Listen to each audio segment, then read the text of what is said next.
Students, welcome back to my channel. Students, मेरे channel अंदर जिसमें आप सबका एक बार फिर से हार्दिक स्वागत है। जैसे कि आपको पता है स्टूडेंट्स, मैं आप सबके लिए पंजाब टेट की थ्योरी नोट्स लेकर आती रहती हूँ, जिसमें हमारी पॉलिटिकल साइंस की थ्योरी चल रही है, जिसमें हमने articles of Indian constitution start किया हुआ है। आज का टॉपिक हमारा रहेगा आर्टिकल। आगे जो बचे हुए जितने भी आर्टिकल्स है 330 से प्लस, तो वो सारे के सारे हम आज के सेशन में कंप्लीट करेंगे। तो वीडियो शुरू करने से पहले जिन भी स्टूडेंट्स ने मेरे चैनल को सब्सक्राइब नहीं किया तो प्लीज़ सब्सक्राइब कर लीजिए एंड बेल आइकन को प्रेस करना मत भूलिए।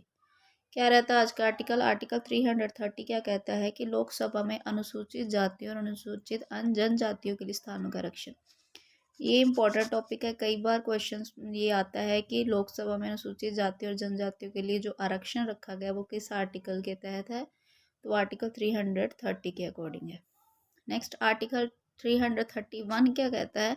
लोकसभा में जो आंग्ल भारतीय समुदाय का प्रतिनिधित्व है उनके प्रति जो आरक्षण है वो आर्टिकल 331 के अकॉर्डिंग है। नेक्स्ट आ जाता है आर्टिकल 332 का कहता है कि राज्यों के विधानसभा में, यानी कि आर्टिकल 331 में है, 330 में है लोकसभा में अनुसूचित जाति और जनजातियों के लिए आरक्षण, और आर्टिकल 332 में है, 32 में विधानसभा के अनुसूचित जाति और जनजातियों के लिए आरक्षण रखा गया है।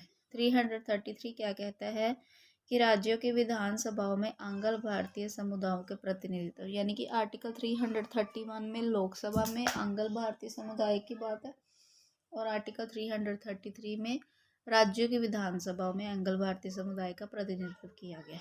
आर्टिकल 334 में क्या है कि 70 वर्ष पश्चात सीटों का आरक्षण और विशेष प्रतिनिधि की समाप्ति, यानी कि आर्टिकल 334 क्या कहता है, किसी भी प्रतिनिधि की 70 वर्ष यानी कि 70 ईयर्स से जब प्लस एज हो जाती है तो उसके लिए कोई आरक्षण और प्रतिनिधित्व की समाप्ति हो जाएगी। 335 आर्टिकल में क्या है, सेवाओं और पदों के लिए जो अनुसूचित जाति और अनुसूचित जनजातियों के दावे किए गए हैं। और आर्टिकल 336 के अकॉर्डिंग क्या है कि कुछ सेवाओं में आंग्ल भारतीय समुदायों के लिए विशेष उपबंध किए गए। आर्टिकल 337 में आंग्ल भारतीय समुदाय के फायदे के लिए शैक्षिक अनुदान के लिए विशेष उपबंध है। और 338 क्या कहता है कि राष्ट्रीय अनुसूचित जाति आयोग, दैट इज इम्पोर्टेंट, कई बार एग्जाम्स में पूछा जा चुका है कि राष्ट्रीय अनुसूचित जाति आयोग किस आर्टिकल के तहत है, तो आर्टिकल 338 के तहत है। आर्टिकल 339 क्या कहता है कि अनुसूचित क्षेत्रों के प्रशासन और अनुसूचित जातियों के कल्याण के बारे में संघ का जो नियंत्रण रहेगा आर्टिकल 339 के अकॉर्डिंग रहेगा। और आर्टिकल 340 में क्या है कि पिछड़े वर्गों की जो दशाओं के अन्वेषण के लिए आयोग की नियुक्ति की जाएगी। आर्टिकल 341 में क्या है, अनुसूचित जातियों के बारे में बताया गया, और आर्टिकल 342 में अनुसूचित जनजातियों के बारे में बताया गया। आर्टिकल 242 का में क्या है, सामाजिक और शैक्षणिक पिछड़ा वर्ग, ये सारा इसमें आता है। तो कुल मिला के ये जो 300 से लेकर 342 तक के आर्टिकल्स थे ये बहुत ही इम्पोर्टेंट है, तो स्टूडेंट्स इनको ध्यान से देखना, ठीक है। नेक्स्ट आ जाता है हमारा आर्टिकल राजभाषा से रिलेटेड। ये आर्टिकल रहेगा हमारा 343 से लेकर 351 तक, ये भी बहुत इम्पोर्टेंट है। 343 क्या कहता है कि संघ की एक राजभाषा होगी। 344 आर्टिकल क्या कहता है कि राजभाषा के संबंध में आयोग और संसद की एक समिति बनेगी। 345 आर्टिकल के अकॉर्डिंग क्या है कि राज्य की राजभाषा या राजभाषाएं कौन कौन सी होगी। 346 आर्टिकल में एक राज्य और दूसरे राज्यों के बीच या किसी राज्य या संघ के बीच पत्र आदि की एक राजभाषा होगी, यानी कि एक राज्य के दूसरे राज्य के बीच और किसी एक या संघ राज्य या संघ के बीच एक जो लेटर फॉर्मेशन में क्या होगी, यानी कि एक दूसरे को जो पत्र भेजेंगे, लेटर्स रहेंगे, तो उन पर एक राजभाषा होगी। 347 में क्या है कि किसी राज्य की जनसंख्या के किसी अनुभाग द्वारा बोली जाने वाली भाषा के संबंध में विशेष उपबंध किए गए।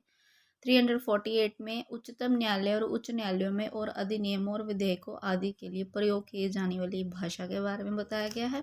349 आर्टिकल क्या कहता है कि भाषा से संबंधित कुछ विधियां अधिनियमित करने के लिए एक विशेष प्रक्रिया की जाएगी। और 350 में क्या है कि व्यथा के निवारण के लिए अभ्यावेदन में प्रयोग किए जाने वाली एक भाषा होगी।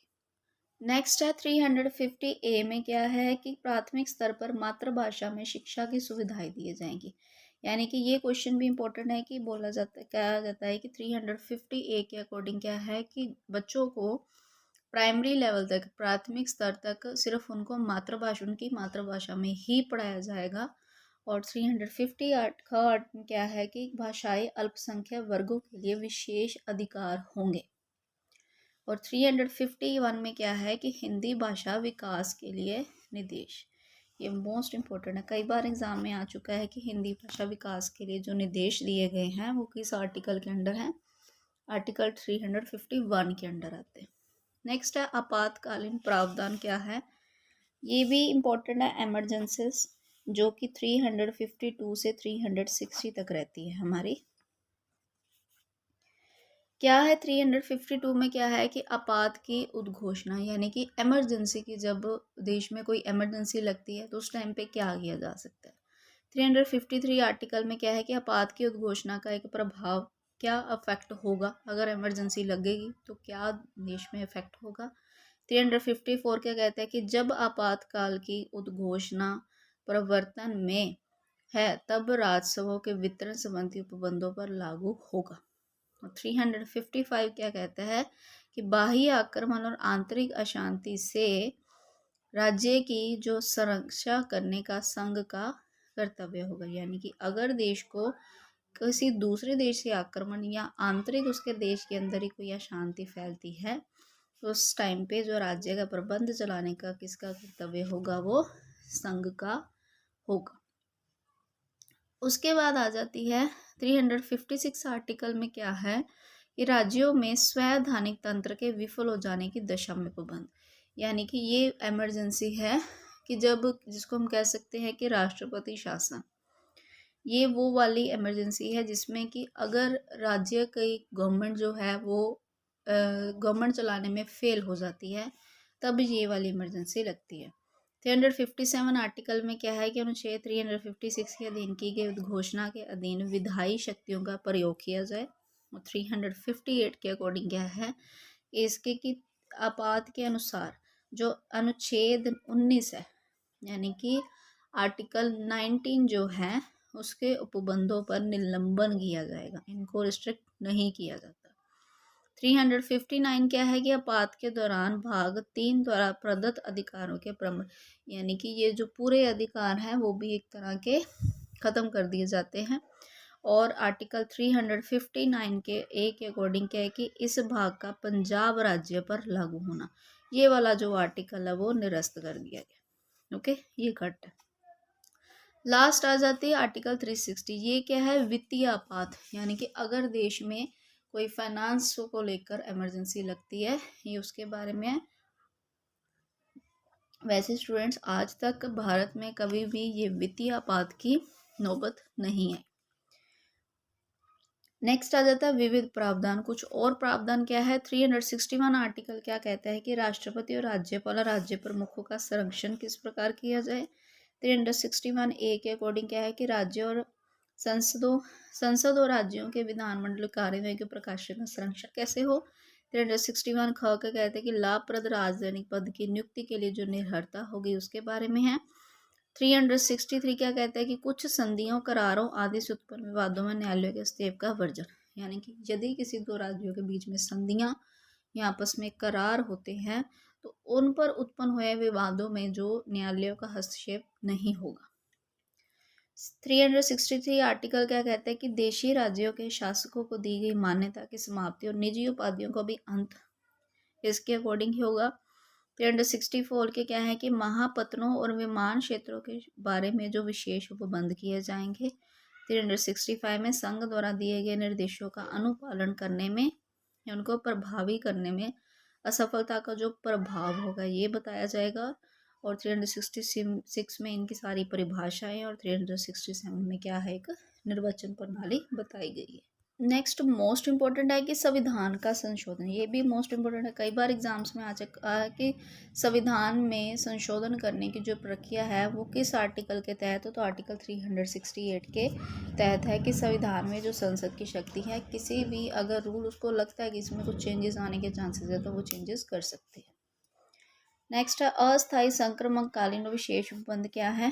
369 आर्टिकल के अकॉर्डिंग राज्य सूची के कुछ विषयों के संबंध में विधि बनाने के संसद किस प्रकार अस्थायी शक्ति मानो वे समवर्ती सूची के विषय में हो। आर्टिकल 370 में जम्मू कश्मीर राज्य के संबंध में अस्थायी उपबंध जो कि अब खत्म हो चुका है। 371 क्या कहते हैं कि महाराष्ट्र और गुजरात राज्यों के संबंध में विशेष उपबंध। 71 में नागालैंड से रिलेटेड है। 71 ख में असम राज्य के लिए विशेष उपबंध है। 71 ग में मणिपुर के लिए। 71 घ में आंध्र प्रदेश के लिए। 71 न में 371 आंध्र प्रदेश के लिए केंद्रीय विश्वविद्यालय की स्थापना की जाएगी। 371 च के अकॉर्डिंग सिक्किम राज्य के लिए विशेष उपबंध है। 317 छ में मिजोरम राज्य के लिए विशेष उपबंध है। 371 ज में अरुणाचल प्रदेश के लिए विशेष उपबंध है। 371 झ में गोवा राज्य के लिए विशेष उपबंध है।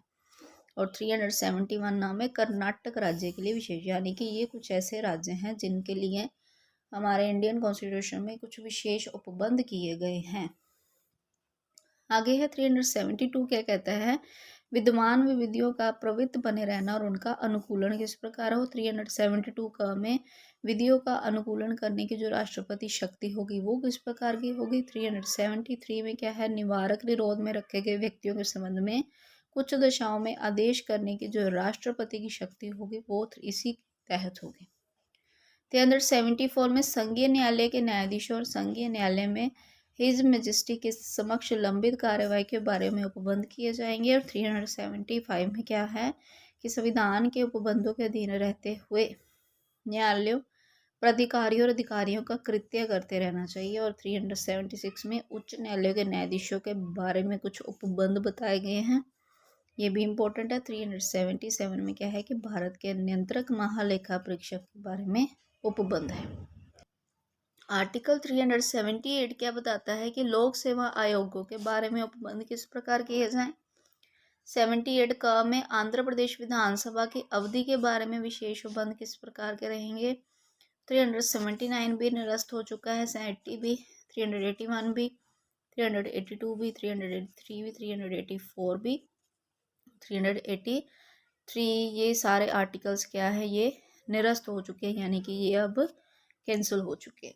ठीक है, नेक्स्ट है 390 आर्टिकल, ये भी निरस्त हो चुका है। 391 आर्टिकल क्या कहता है कि कतिपय अकस्मिकता में पहली और चौथी अनुसूची में संशोधन की राष्ट्रपति की शक्ति, यानी कि अगर राष्ट्रपति को लगे कि पहली और चौथी अनुसूची में वो चेंजेस करना चाहते हैं तो वो इसके अकॉर्डिंग चेंजेस कर सकते हैं। 92 में 392 में क्या है, कठिनाइयों को दूर करने की जो राष्ट्र, अगर उसको लगता है राष्ट्रपति को देश की कठिनाइयों से गुजर रहा है तो उन कठिनाइयों को किस प्रकार दूर किया जाए या उसके लिए क्या हल निकाले जाएं, ये वाली शक्ति जो राष्ट्रपति के पास आर्टिकल 392 के तहत ही आती है। नेक्स्ट है संक्षिप्त नाम प्रारंभ आदि क्या है। 393 में संक्षिप्त नाम, 394 में प्रारंभ, 394 में हिंदी भाषा में प्राधिकृत पाठ, 395 इट्स अ निरस्त। ठीक है, तो ये था सारे स्टूडेंट्स हमारे थे आर्टिकल्स जो कि हमारे इंडियन कॉन्स्टिट्यूशन के आर्टिकल्स थे, जिसमें मैंने 1 से लेकर 395 आर्टिकल्स आपको फुली डिटेल में करवाए हैं कि सभी क्या क्या आर्टिकल में क्या क्या है। तो आई होप कि आपको वीडियो अच्छी लगी होगी।